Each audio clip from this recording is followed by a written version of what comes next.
ده البروشور بتاعهم اللي فيه كل المنتجات بتاعتهم.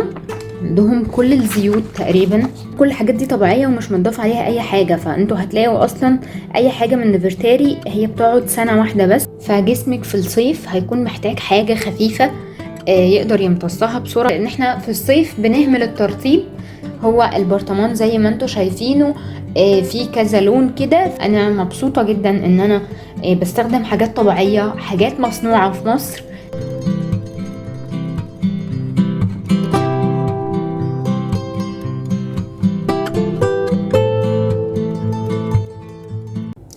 صباح الخير، عاملين ايه؟ بلاقي بنات كتير على الجروبس وكده بتسأل اشتري ايه من نفرتاري، طب جربتوا ايه من نفرتاري؟ طب انا عايزة اشتري حاجات اجربها.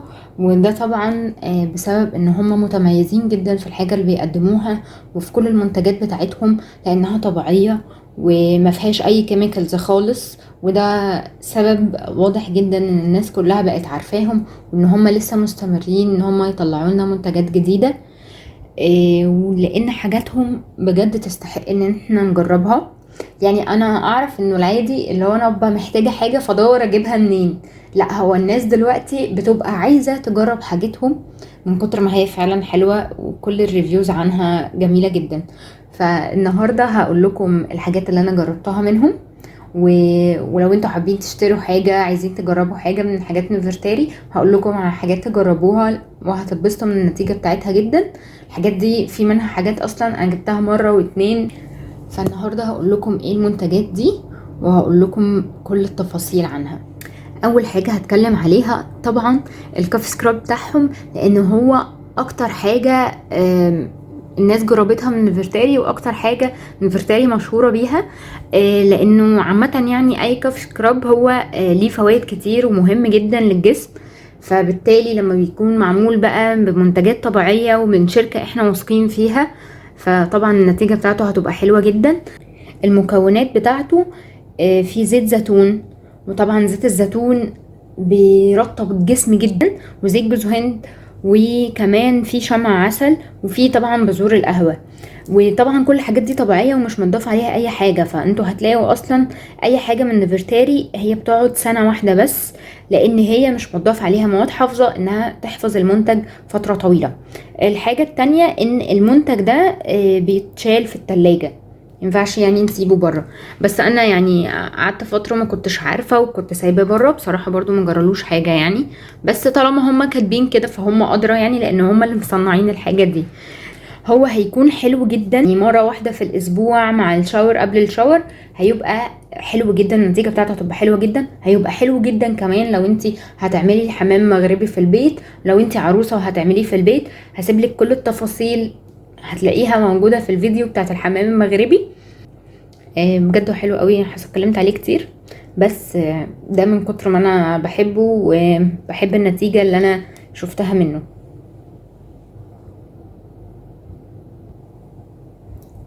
الحاجة اللي بعد كده اللي انا عايزة اكلمكم عليها هي البودي سبلاش ده. البودي سبلاش ده بالمسك الابيض. الناس اللي بتحب الحاجات بقى اللي هي روايحها شرقية شوية هيعجبهم قوي ريحته. وغير كده هو يعني هما كاتبين عليه لان عايش الجسم في الصيف، هو ده فعلا اللي انا حسيت بيه اول ما شميت الريحه بتاعته.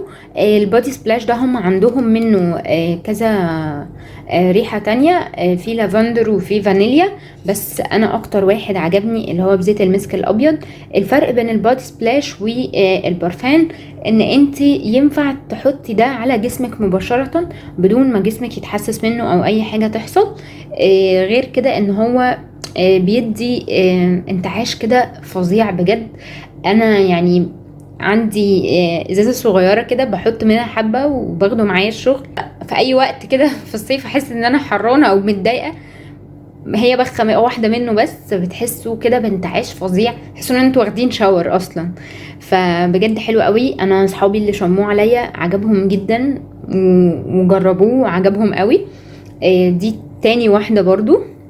يعني كنت جايبه واحده اهي وخلصت، وجبت واحده تانية لان هو بجد الريحه بتاعته حلوه جدا.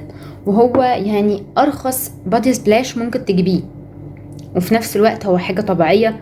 فدي كمان ميزه تانية فيه.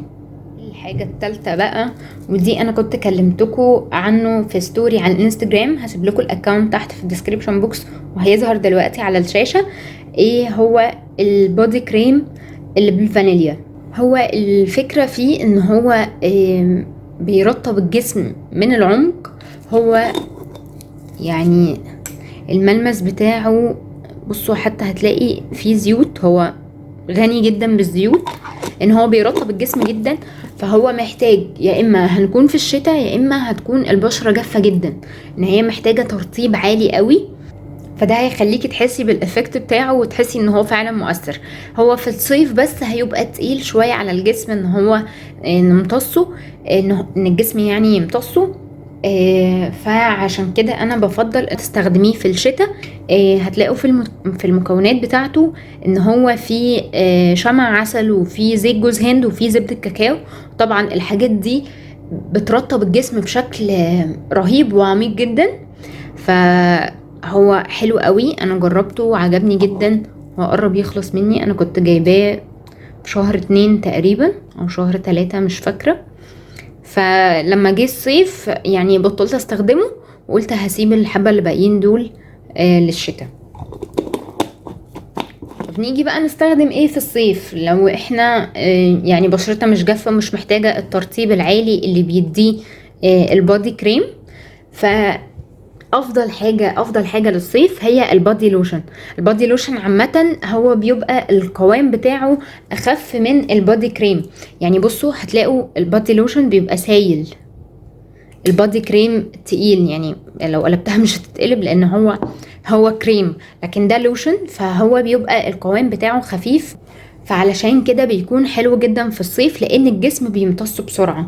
فجسمك في الصيف هيكون محتاج حاجه خفيفه يقدر يمتصها بسرعة، وكمان ترطب الجسم بطريقة حلوة. لان احنا في الصيف بنهمل الترطيب بسبب ان احنا عادي مش بتحسي ان جلدك ناشف، او ان انت تلاقي مثلا في حاجات بيضة في جلدك، فعلشان كده بتحسي انه خلاص انا جسمي مترطب وبنشرب مية كتير وكده. لا بس برضو مسام الجسم والجلد نفسه، طبقات الجلد الكتير محتاجة ان انت تدخلي لها ترطيب باستمرار. حتى لو بتشربي مية كتير ده طبعا هيأثر جدا، بس برضو محتاجة حاجة خارجية تكون بتساعدها انها تكون مترطبة معظم الوقت، علشان ما نواجهش بقى مشاكل البشرة الكتير اللي احنا بنواجهها.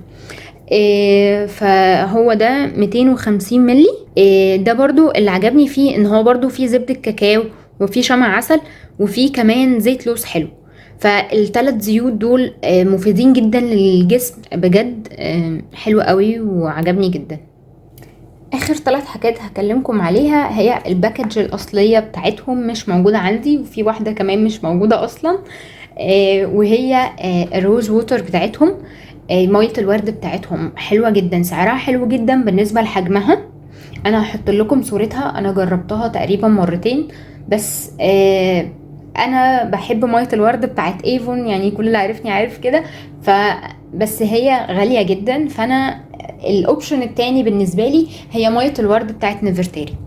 وده طبعا بشهادة ناس كتير جدا، يعني كل الناس جربت تقريبا مية الورد بتاعت نيفرتاري من كتر ما هي حلوة، سعرها مناسب قوي قوي قوي، وكمان الازازة كبيرة بتقعد وقت طويل. مية الورد ابسط استخدام ليها تونر حلو جدا للبشرة، ان انتي بقطنة كده هتمسحي وشك كل يوم الصبح وبالليل تحسي بنضارة، هتفرق جدا في بشرتك جدا. يعني اللي بيعمل كده كل يوم، حتى لو في حبوب في وشك، حتى لو في اي مشاكل في بشرتك او في مناطق غامقة او كده، هي مية الورد حاجة طبيعية وبتنقي البشرة جدا. يعني انا بحط حبة مية ورد في بخاخة وبحطهم في التلاجة، ويعني بحب ارش منها كده وبتبقى ساقعة، وبحس بنضارة بجد في وشي. بحب مية الورد جدا، وهسيب لكم صورتها هتكون موجودة وانا بتكلم عليها. تاني حاجة هي برضو الباكج الأصلية بتاعتها مش موجودة عندي، هي الأملاح بتاعة الحمام اللي باللافندر. برضو هحط لكم شكل الباكج بتاعتها، هي بتيجي في كيس قماش كده شكله لطيف جدا. برضو كان سعرها بسيط، يعني لو افتكرت السعر هكتبه لكم. بس دول اللي باقيين منهم، فعشان كده انا حطهم في العلبة الصغيرة دي.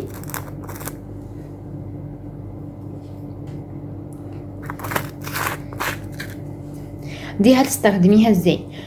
وانتي بتعملي حمام مغربي، اول خطوة ان انتي بتملي البانيو مية سخنة وبتعوضي فيه، حطي فيه الاملاح دي، هيبقى فيه ريحة حلوة جدا. ريحة اللافندر اصلا بتخليكي ريلاكس كده وجميلة قوي، فانا بحبها قوي، يعني بتهيألي في ناس كتير برضو بتحب اللافندر. فده انا حبيتها في كده. الكيس مناسب ان هو يكفي مرتين، هحط لكم صورته علشان لو انتوا حابين برضو تجربوه تبقوا عارفين شكله عامل ازاي. تالت حاجة، انا مش عارفة هي لسه موجودة في نفرتاري ولا لأ، دي برضو مش الباكج الاصلية بتاعتها. هي بودرة تبييض الاسنان بتاعتهم، هي كانت طالعة تقريبا من سنة. انا اشتريتها واستخدمتها، بس ما استخدمتهاش كتير بصراحة، ما انتظمتش عليها. هي المفروض انها بتبيض الاسنان، انا ما حسيتش بتبييض، هي بتنظف الاسنان حلو جدا وبتنعش ريحة الفم بطريقة حلوة جدا، عشان هي فيها اوراق نعناع وفيها قرفة وفيها قرنفل وفيها بيكربونات صوديوم، فالحاجات دي مع بعض بتنظف الاسنان حلو جدا. لكن انا ما شفتش تبييض، ويمكن برضو عشان انا ما انتظمتش عليها. هي استخدامها من مرة لمرتين في الاسبوع بس. هو البرطمان زي ما انتوا شايفينه فيه كذا لون كده، فانت بتدلقيه وبتقلبيه يعني في اي طبق او اي حاجة، وبعدين تاني ترجعيه عشان تقدري تستخدميه. بتحطيها على فرشة اسنان مبلولة وبعدين بتعملي بيها اسنانك. هي بصراحة حلوة جدا في تنظيف الاسنان، عجبتني قوي. بس انا مش عارفه هي لسه موجوده ولا لا، انا دورت عليها دلوقتي على السايت بتاع نفرتاري، بصراحه ما لقيتهاش، فانا مش عارفه هي لسه بتتباع في الستورز بتاعتهم ولا لا يعني. فهسيب لكم صورتها وممكن تبقوا تسالوا عليها. اخر حاجه هوريها لكم ده البروشور بتاعهم اللي فيه كل المنتجات بتاعتهم. عندهم كل الزيوت تقريبا، عندهم هنا كمان بوكسز هدايا فيها حاجات مختلفة، عندهم حاجات السبا كلها. ودي كل الفروع بتاعتهم، هسيبها لكم تحت في الديسكريبشن بوكس، وكمان هسيب لكم الصورة بتاعة الفروع بتاعتهم في اخر الفيديو، هتبان قدامكم عشان لو انتوا حابين تشوفوا ايه اقرب فرع ليكم وتروحوه. بصراحة انا مبسوطة جدا ان انا بستخدم حاجات طبيعية، حاجات مصنوعة في مصر بالباكج كمان، يعني البرطمانات والازايز وكل حاجة هما بيصنعوها في المصانع بتاعتهم. فبجد يعني انا بحب شركة نفرتاري جدا، لان هم صناعة مصرية في نفس الوقت حاجات طبيعية والنتيجة بتاعتها حلوة جدا. بس يا رب يكون الفيديو كان مفيد ليكم وعجبكم، وتكونوا عرفتوا تشتروا ايه من نفرتاري، عشان انتوا بتسألوا كتير السؤال ده. ونتقابل في فيديو جديد ان شاء الله، مع السلامة.